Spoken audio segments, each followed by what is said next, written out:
कि इस mini budget से उन्हें आखिर क्या फ़र्क पड़ेगा और हमाद अज़हर ऐसा क्यों कह रहे हैं कि बिल्कुल फ़र्क नहीं पड़ेगा। सब्सक्राइब करें और बेल दबाएं ताकि कोई खबर रह न जाए। किस तरह अपने इत्तेहादियों को राज़ी किया, क्या शराइत मानी गई, ये तो वक्त बताएगा। लेकिन ना करके भी इत्तेहादियों ने वोट दिए और अपने पार्टी मेंबरान को भी मना लिया गया। अच्छा, मिनी बजट से अवाम और पाकिस्तान में अब जो महंगाई का तूफ़ान आएगा, क्या मुश्किलात होंगी, आम आदमी पर क्या फ़र्क पड़ेगा, इन सवालों के जवाबात के लिए मेरे साथ मौजूद है हमारे माशियात के मोहताज नहीं डॉक्टर फ़ारूक सलीम साहब। डॉक्टर साहब, बहुत शुक्रिया वक्त देने के लिए। डॉक्टर साहब, हुकूमत ने एक बार फिर IMF के आगे घुटने टेक दिए हैं और इस नए टैक्सेस ला दिए गए हैं। क्या हुकूमत के पास कोई और ऑप्शन मौजूद ही नहीं था? देखिए, पहली बात तो ये है कि हम IMF को अमूमन कुर्बानी का बकरा बना लेते हैं। जैसे चीनी महंगी हो जाए, अगर आटा महंगा हो जाए तो हम माफिया को कुर्बानी का बकरा बना लेते हैं। असल बात ये है कि हुकूमती पॉलिसी जो हैं वो उनका फुकदान है, वो फेल होती हुई नज़र आती हैं। अब IMF के कहने पे हमने इजाफी टैक्सेस नहीं लगाए। असल बात ये है कि 6 महीने पहले जो हमने बजट प्रेजेंट किया था, उसमें जो तखमीना था खसारे का, बजटरी खसारे का, वो तखमीना गलत साबित हुआ है। इसलिए IMF ने कहा कि आपने वो जो बजटरी खसारे का वादा कर रखा था, उसको पूरा करने के लिए आपको इजाफी टैक्सेस लगाने पड़ेंगे। तो ये तो हुकूमत कह रही है कि IMF के कहने पे लगाए हैं। असल वजह ये है कि हुकूमत का खसारा बहुत बढ़ गया था और उस खसारे को ख़त्म करने के लिए ये इजाफी 350 अरब रुपए की जो टैक्सेस हैं वो हमारे सामने आएंगे। अब टैक्सेस तो लग गए, अब सोचना ये है कि अब फ्यूचर में क्या होने वाला, हुकूमत क्या करेगी, अवाम क्या करेगी। अवाम के हवाले से तो बड़ा जाहिर है, साफ जाहिर है कि अब उनको उनके सामने एक के बाद एक डिलेमा होगा। महीने के बाद उन्होंने बच्चों की फीस देनी है या बिजली का बिल देना है, क्योंकि बिजली का बिल अब जो आ रहा है वो 40-45 रुपए का एक यूनिट आ रहा है। अभी आपने सुना कि वो 4 रुपए और कुछ पैसे बिजली का रेट बढ़ा दिया गया है। अब शायद पेट्रोल और डीजल का रेट भी बढ़ने चला है। तो तनख्वाहें बढ़ नहीं रही, आमदन बढ़ नहीं रही, तो अवाम को तो ये तकलीफ होगी कि उन्होंने बिजली का बिल पे करना है या बच्चे की फीस पे करनी है। ये बहुत ही मुश्किल एक डिसीजन, ऐसे डिसीजन जो हैं वो अवाम को लेने होंगे। हुकूमत तैयारी कर रही है लोन्स लेने की, कर्जा जात लेने की। प्रॉब्लम हुकूमत के साथ ये है कि अगले 12 महीनों में कोई 30 अरब डॉलर की पेमेंट करनी है हुकूमत ने डॉलर्स की बुनियाद पे, और वो कर्जा जात से ही कर सकती है, क्योंकि इस वक्त स्टेट बैंक के पास तो टोटल 17 अरब पड़े हैं। तो 30 अरब की पेमेंट है, 17 अरब स्टेट बैंक के पास पड़े हैं। अब हम जाएंगे वर्ल्ड बैंक के पास जाएंगे, एशियन डेवलपमेंट बैंक के पास जाएंगे, कमर्शियल बैंक्स के पास जाएंगे, सुकुक बेचेंगे, यूरो बॉन्ड्स बेचेंगे, तो हमने कर्जे इकट्ठे करने। तो अवाम पड़ी होगी अपने बजट बैलेंस करने में और हुकूमत लगी होगी कर्जा जात इकट्ठे करने। ठीक है। अरे डॉक्टर साहब, बिलावल साहब और अपोजिशन ने कहते हैं जी मिनी बजट जो महंगाई का तूफान है। अब दूसरी जानिब हमाद अज़हर साहब क्या कह रहे हैं कि इससे कोई फ़र्क ही नहीं पड़ेगा। तो इस प्रोग्राम के ज़रिए आप आवाम को ज़रा सादा अल्फाज में समझाइए कि इस मिनी बजट से उन्हें आखिर क्या फ़र्क पड़ेगा और हमाद अज़हर ऐसा क्यों कह रहे हैं कि बिल्कुल फ़र्क नहीं पड़ेगा। देखिए, हमाद अज़हर अपनी सियासत लड़ रहे हैं, बिलावल भुट्टो साहब अपनी सियासत लड़ रहे हैं। दोनों सियासी बयानात हैं, उनमें माशी हकीकत तकरीबन ना होने के बराबर है।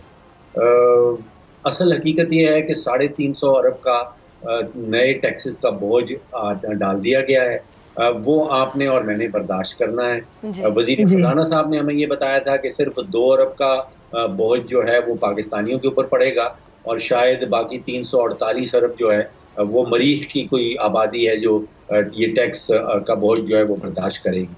आम आदमी के लिए कुछ ऐसा होगा कि दालें महंगी होंगी, अद्वियात ऑलरेडी महंगी हो गई हैं, उनके साथ किताबें, अगर किसी को पढ़ने का शौक़ है, ख़रीदने का शौक़ है, किताबें महंगी होंगी, अंडे महंगे होंगे, सब्जियां महंगी होंगी। और अगर पेट्रोल और डीजल की कीमत बढ़ाई जाती है तो फिर आप सोचिए कि वो तो पूरी मईशत में फैल जाती है। जो भी चीज़ ट्रांसपोर्ट की जाती है उसका किराया बढ़ जाता है, बसों के किराए बढ़ जाएंगे, ट्रकों के किराए बढ़ जाएंगे। तो महंगाई का, जैसे आपने इब्तदाइये में कहा कि ऑलरेडी जो महंगाई एग्जिस्ट करती है उससे पाकिस्तानियों की जो है वो कमर टूट चुकी है। अब क्या टूटेगा और ये महंगाई का जो नया तूफान आएगा ये अपने साथ क्या लाएगा। हुकूमती जो इदारा है पाकिस्तान ब्यूरो ऑफ स्टैटिस्टिक्स, उसने दिसंबर के महीने में जो होलसेल प्राइस इंडेक्स बताई है वो उसमें इजाफा हुआ है 26% का। और वो मैं इसलिए ठीक है। मेंशन कर रहा हूँ कि हुकूमत हमें खुद से बता रही है, और होलसेल प्राइसेस जब बढ़ती हैं इसका मतलब ये है कि अगले चंद हफ्तों में वही कीमतें जो होलसेल में बढ़ चुकी हैं वो आपको और मुझे रिटेल लेवल पे देनी होंगी। तो महंगाई हमारा पीछा नहीं छोड़ रही। होलसेल प्राइस इंडेक्स 26% का बहुत ही तशवीशनाक फिगर है, हुकूमत की अपनी दी हुई फिगर है। तो महंगाई बड़ी तेज़ी से मज़ीद जो है वो बढ़ेगी। ठीक है। अच्छा डॉक्टर साहब, हुकूमत ने जो नई नेशनल सिक्योरिटी पॉलिसी बनाई है जिसमें जो मुआशी पॉलिसी को भी शामिल किया गया है, अब हुकूमत ये कहती है कि पाकिस्तान की मईशत खुद मुख्तारी की सवारी पर बाकायदा सवार है। अब बस कुछ सालों में हमें IMF से छुटकारा मिल ही जाएगा। तो माजरत के साथ बहुत से दावे ऐसे किए गए कि अब वो दावे ही हुकूमत के गले पड़े हुए हैं कि लोग कहते थे कि आप ये कहते थे ये हो जाएगा वो हो जाएगा, इतने महीने में हो जाएगा उतने महीने में हो जाएगा। तो अब जो भी दावा किया जाता है उनकी नीयत पर शक नहीं किया जा सकता, लेकिन जो दावा किया जाता है अवाम अक्सर हंसना शुरू कर देती है। क्या कहेंगे आप? देखिए, पिछले जब से हम मेंबर बने हैं IMF के 23वां प्रोग्राम इस वक्त ये चल रहा है, और अगर इसी सिमत में हम चलते रहे तो आप यकीन जानिए कि 23 और प्रोग्राम भी हमें करने पड़ेंगे अगर हम इस्लाहात ना लेके आए अपने माशी ढांचे के अंदर। देखिए, 41 महीने PTI की हुकूमत के गुजर गए हैं और 3 चीज़ें अब बड़ी वाज़ेह तौर पे उभर के सामने आ गई हैं कि इन 41 महीनों में क्या हुआ, और अगर तारीख इसी तरह चलती रही तो अगले 1.5-2 साल जो रह गए हैं PTI की हुकूमत में उनमें क्या होगा। देखिए, पहली चीज़ तो ये है कि ये बड़ा वाज़ेह है कि माशी ढांचे के अंदर अब PTI जो है वो अंधेरे के अंदर तीर चला रही। देखिए, FBR के चेयरमैन जो हैं वो 8 बदली हो चुके हैं।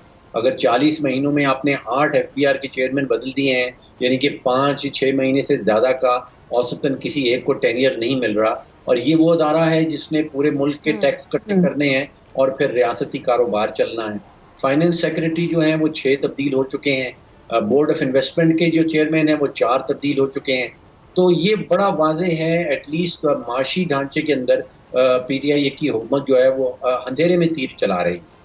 दूसरा ये कि दूसरों के ऊपर इल्ज़ाम, जो कुछ भी प्रॉब्लम आ जाए मईशत के अंदर उनका जो इल्ज़ाम है वो फ़ौरन पीपल्स पार्टी के ऊपर और PMLN के ऊपर लगा दिया जाता है। अपनी ज़िम्मेदारी जो है 40-41 महीने गुजरने के बाद भी PTI नहीं ले पा रही। और तीसरा काम है कर्जा जात लेना। कर्जा जात के ऊपर हुकूमत चल रही है, कर्जा जात के ऊपर मुल्क चलाया जा रहा है। किसी किस्म का डॉक्टर साहब, सॉरी मैं आपकी बात काट रही हूँ। एक तो आप कह रहे हैं ना जिम्मेदारी नहीं ले रही, चले तो एक बात होगी ना कि ये हुकूमत जिम्मेदारी नहीं ले रही है। पहले तुम ये सुनते रहे कि जो कुछ हुआ है पुरानी हुकूमतों की वजह से हुआ है। चले पहले साल ये बात अच्छी लगती है, 6 महीने अच्छी लगती है, 18 महीने अच्छी लगती है, लेकिन तीसरे साल के बाद भी बात कहना बड़ी गलत बात है। जिम्मेदारी लेनी चाहिए। दूसरी बात है, इससे बढ़कर अब एक और चीज़ है कि फिर दोबारा वही वाले दावे कि कुछ अरसे में छुटकारा मिल जाएगा, कुछ अरसे में ये हो जाएगा, दूध शहद की नहरें बह जाएंगी। ये ओवर कॉन्फिडेंस है, क्या है? अगर तो उम्मीद है, चले अच्छी उम्मीद होनी चाहिए, लेकिन जो हालात है उसको देखते हुए उम्मीद होनी चाहिए ना। सब्सक्राइब करें और बेल दबाएं ताकि कोई खबर रह न जाए।